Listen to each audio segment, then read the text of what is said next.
Hello everyone, welcome to Stephen's wallet. நான் உங்க Stephen. இன்னைக்கு வீடியோவில் எஸ்ஜிபினா என்ன, அதாவது சாவரின் கோல்டு பாண்ட், தங்க பத்திரம் அப்படின்னு சொல்லக்கூடிய விஷயம் என்ன அப்படின்றத வந்து இன்னைக்கு வீடியோவில் நம்ம கிளியரா பார்க்க போறோம். எஸ்ஜிபின்றது நம்மளுடைய இந்திய அரசாங்கத்தால் வெளியிடப்படக்கூடிய தங்க பத்திரம். தங்கத்திற்கு மாற்றாக நீங்க வந்துட்டு தங்கத்தை ஒரு முதலீடா பாக்குறீங்க அப்படின்ற பட்சத்துல தங்கத்திற்கு ஒரு மாற்றா நீங்க வந்துட்டு இந்த சாவரின் கோல்டு பாண்டை வந்துட்டு சூஸ் பண்ணலாம். அப்படி இந்த சாவரின் கோல்டு பாண்டுக்கு போற அளவுக்கு அதுல அப்படி என்னதான் இருக்கு அப்படின்னு பார்க்கும்போது, சாவரின் கோல்டு பாண்ட் அப்படின்றது வந்துட்டு கிட்டத்தட்ட ஒரு தங்க பத்திரம் இந்திய அரசாங்கத்தால் வெளியிடப்படுகிறது. இதோட லாக்இன் பீரியட் அப்படின்றது பாத்தீங்கன்னா ஒரு 8 வருஷம். நீங்க இதை வாங்கிட்டீங்கன்னா ஒரு 8 வருஷத்துக்கு விற்கவே கூடாதுங்க. நீங்க இதை வந்துட்டு ஒரு லாங் டேர்ம் இன்வெஸ்ட்மெண்ட்டா நீங்க வந்துட்டு கன்சிடர் பண்ணலாம். அப்போ ஓகேங்க, நான் வாங்கிட்டேன், முன்கூட்டியே விற்கணும், ஒரு எமர்ஜென்சி வருதுன்னா முடியாதா அப்படின்னு கேட்டீங்கன்னா, ஒரு 5 வருஷம் கம்ப்ளீட் ஆனதுக்கு அப்புறமா நீங்க என்ன பண்ணலாம்னா செகண்டரி மார்க்கெட்ல வந்துட்டு நீங்க வந்துட்டு இதை சேல் பண்ணிக்கலாம். பட் நீங்க அப்படி சேல் பண்ணும்போது நீங்க அதிகப்படியான டாக்ஸ் பே பண்ண வேண்டியிருக்கும். ஆனா நீங்க வெயிட் பண்ணி 8 வருஷம் கம்ப்ளீட் ஆனதுக்கு அப்புறம் நான் சேல் பண்ணிக்கிறேன், எனக்கு பிரச்சனை இல்லை அப்படின்னு நீங்க நினைக்கிற பட்சத்தில் உங்களுக்கு வந்துட்டு எந்த ஒரு டாக்ஸுமே இருக்காது. இது மூலியமா நீங்க கிடைக்கக்கூடிய எந்த ஒரு பெனிஃபிட்டுமே நீங்க டாக்ஸ் பே பண்ண தேவையில்லை.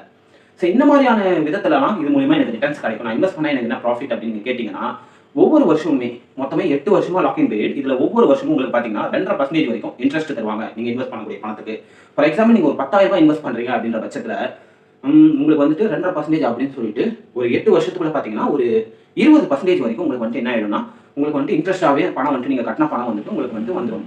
அதுக்கு மேல பாத்தீங்கன்னா உங்களுக்கு 8 வருஷம் கழிச்சு தங்கத்துடைய பிரைஸ் எவ்வளவு போயிருக்கோ அன்னைக்கான விலை என்னவோ அதை வந்துட்டு உங்களுக்கு கொடுத்துருவாங்க. ஒரு கிராம் தங்கம் நீங்க வந்துட்டு டிஜிட்டலா வாங்கிருக்கீங்க, இந்த தங்க பத்திரமா நீங்க வாங்கிருக்கீங்க அப்படின்ற பட்சத்துல நீங்க வாங்கின பிரைஸ்க்கு அவங்க என்ன பண்ணுவாங்கன்னா 2.5% சொல்லிட்டு 8 வருஷத்துக்கு மொத்தமா 20% உங்களுக்கு வந்துட்டு இன்ட்ரெஸ்டாவே ரிட்டர்ன் தந்துடுறாங்க. அதுக்கு மேல போறப்ப பாத்தீங்கன்னா 8 வருஷம் முடிஞ்சதுக்கு அப்புறமா உங்களுக்கு என்ன பெனிஃபிட்னு பாத்தீங்கன்னா, அன்னைக்கு ஒரு கிராம் தங்கத்துடைய விலை என்னவோ அதையும் உங்ககிட்ட கொடுத்துறாங்க.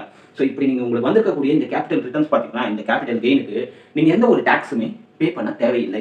இதுதான் இதுல இருக்கக்கூடிய ஒரு சூப்பரான விஷயம். ஆனா 8 வருஷத்துக்கு முன்னாடி நீங்க வந்து சேல் பண்றீங்க அப்படின்ற பட்சத்தில் நீங்க டாக்ஸ் எல்லாம் பே பண்ண வேண்டி இருக்கும்.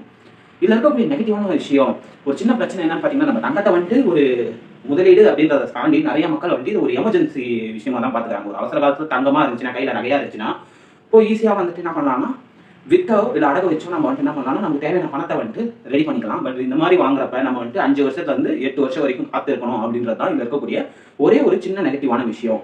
பட் நீங்க வந்துட்டு எனக்கு வந்துட்டு அவசரத்துக்கு தேவைக்கு இருக்கு, அதை தாண்டி நான் ஒரு இன்வெஸ்ட்மெண்ட்டா பாக்குறேன் அப்படின்ற பட்சத்தில் வந்துட்டு இந்த எஸ்ஜிபியை நீங்க தேர்ந்தெடுக்கலாம். இது ஒரு நல்ல ஒரு ஆப்ஷன் தான். யார் யாரெல்லாம் இந்த எஸ்ஜிபியை வந்துட்டு செலக்ட் பண்ணலாம், யார் யாருக்கெல்லாம் பெஸ்ட்டாக இருக்கும் அப்படின்னு நம்ம பார்க்கும்போது, ஃபர்ஸ்ட் ஏரியாவில் தங்கத்தை நான் தேவையான அளவுக்கு நகைகளாக தேவையான அளவுக்கு வச்சிருக்கேன். என்கிட்ட வந்துட்டு மற்றபடி அவசரம் எனக்கு கிடையாது, ஒரு 8 வருஷம் இருந்தாலும் பிரச்சனை இல்லை, ஏன்னா நான் வந்துட்டு ஒரு இன்வெஸ்ட்மெண்ட்டாக தான் பார்க்குறேன், எனக்கு ஒன்றும் அது எமர்ஜென்சி விஷயம் கிடையாது அப்படின்னு நினைக்கிறவங்க என்ன பண்ணலாம்னா எஸ்ஜிபிக்கு போகலாம். ரெண்டாவதா நம்ம வந்துட்டு குழந்தைகளுக்காக முதலீடு செய்யணும்னு விரும்புகிறோம். அதாவது உங்களுக்கு பசங்க இருப்பாங்க, ஒரு 5 வயசுல 10 வயசுல குழந்தைகள் இருப்பாங்க. அவங்களோட ஃபியூச்சருக்காக, அவங்களோட ஃபியூச்சர்ல அவங்களோட படிப்பு செலவுக்கோ இல்லைன்னா அவங்களுடைய திருமண செலவுக்கோ அவங்களுக்கு ஒரு சப்போர்ட்டிவா இருக்கணும் ஃபியூச்சருக்கு, இப்போலேருந்து குழந்தைகளுக்காக நாம கொஞ்சம் இன்வெஸ்ட் பண்ணணும் அப்படின்னு நினைக்கிறவங்களுக்கு இந்த எஸ்ஜிபி அப்படின்னு சொல்லக்கூடிய ஒரு விஷயம் வந்துட்டு ஒரு பெஸ்ட்டான ஆப்ஷனாக இருக்கும். பாத்தீங்கன்னா இன்னைக்கு தங்கத்துடைய விலை வந்துட்டு குறைவா இருக்கு. இன்னைக்கு நீங்க குழந்தைகளா இருக்காங்க, இப்போ உங்ககிட்ட வந்துட்டு ஒரு 5 வயசு 10 வயசு குழந்தைகள்லாம் இருக்கு.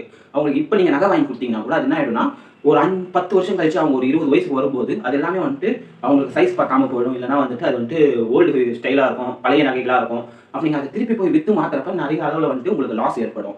ஆனா இந்த எஸ்ஜிபிக்கு நீங்க போகும்போது பாத்தீங்கன்னா உங்களுக்கு நல்ல ஒரு இன்ட்ரெஸ்ட்டும் கிடைக்குது, அதே நேரத்தில் வந்துட்டு தங்கத்துக்கு நிகரான வேல்யூவும் வந்து அந்த டைம்ல கிடைக்கும். எந்த ஒரு டாக்ஸ் நீங்க பே பண்ணவும் தேவையில்ல கேபிட்டலுக்கு. அப்படின்றப்ப குழந்தைகளுக்காக நீங்க வந்துட்டு சேமிக்கணும் அப்படின்னு நினைக்கும் போது இந்த எஸ்ஜிபி வந்துட்டு ஒரு பெஸ்ட் ஆப்ஷனா இருக்கும். ஸோ இதை பத்தி நீங்க தெளிவாக புரிஞ்சுட்டு இருப்பீங்கன்னு நினைக்கிறேன். நான் சொல்றதுக்காக நீங்க வந்துட்டு இந்த எஸ்ஜிபியில் இன்வெஸ்ட் பண்ணணும் அப்படின்ற அவசியமே கிடையாது. இன்வெஸ்ட் பண்றதுக்கு முன்னாடி 1க்கு 4 தடவை பல தடவை நீங்க நல்லா யோசிச்சுக்கோங்க. உங்களுக்கு ஓகே இது வந்துட்டு இன்வெஸ்ட் பண்றது நமக்கு சரிப்படும் அப்படின்னு சொல்லிட்டு உங்களுடைய ஃபினான்சியல் சுச்சுவேஷனை நீங்க வந்துட்டு தெளிவா உணர்ந்து புரிஞ்சுக்கிட்டு நீங்க இதில் இன்வெஸ்ட் பண்றது உண்மையிலேயே உங்களுக்கு ரொம்ப பணம் தரக்கூடிய ஒரு விஷயமா இருக்கும். ஸோ இந்த வீடியோ உங்களுக்கு பிடிச்சிருந்தா வீடியோக்கு ஒரு லைக் போட்டு உங்களுடைய கருத்துக்களை கமெண்ட்ஸ்ல சொல்லுங்க. அண்ட் வேற ஒரு பயனுள்ள வீடியோவில் உங்க எல்லாரையும் வந்து சந்திக்கிறேன். And tata bye bye, see you.